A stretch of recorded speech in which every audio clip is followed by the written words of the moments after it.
அனைவருக்கும் வணக்கங்க. நம்ம இன்றைக்கி தீபாவளி முறுக்கு சுட போகிறோம்.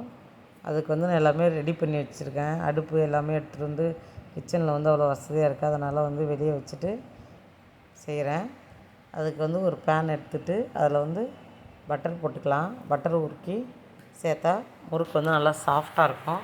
அதனால் ஃபஸ்ட்டு பட்டர் உரிக்கிறேன். அது எவ்வளோன்னா ஒரு கிலோ மாவு. 1 கிலோ மாவுக்கு கொஞ்சம் ஒரு 50 கிராம் பட்டர் இருக்கும். பட்ரு அதுக்கு தண்ணி, ஓமம், பெருங்காயத்தூள், கருப்பு எள். என்கிட்ட கருப்பு எள் இருந்தாலும் சேர்த்துங்க, வெள்ளை எள் இருந்தாலும் சேர்த்துங்க. இதெல்லாம் போட்டு நல்லா மிக்ஸ் பண்ணிக்கணும். எப்பயுமே முறுக்கு மாவு டைட்டாக இருக்கக்கூடாது. கொஞ்சம் லூஸாக இருந்தால் தான் உங்களுக்கு புழியறதுக்கும் கொஞ்சம் ஈஸியாக இருக்கும். இல்லைன்னா புழியவே முடியாது, கையெல்லாம் ரொம்ப வலிக்க ஆரம்பிச்சிடும். இப்போ செய்யறதே கொஞ்சம் ப்ராசஸ் தான். பிகினர்ஸாக இருந்தீங்கன்னா 1 கப்பு எடுத்து ஒரு 25 ml பட்டர் போட்டு நீங்கள் பிசைஞ்சு கொஞ்சம் திட்டமாக நீங்கள் போட்டு எடுத்துக்கலாங்க. எண்ணெய் Poorna rice brand oil use பண்ணுறேன் நான்.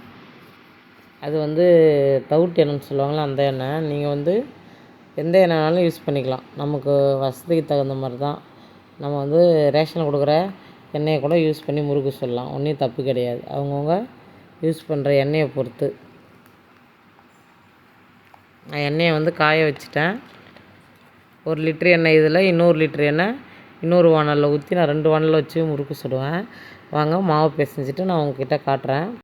மாவு இப்போ நல்லா பிசைஞ்சு முடிச்சிட்டேன் பாருங்கள்.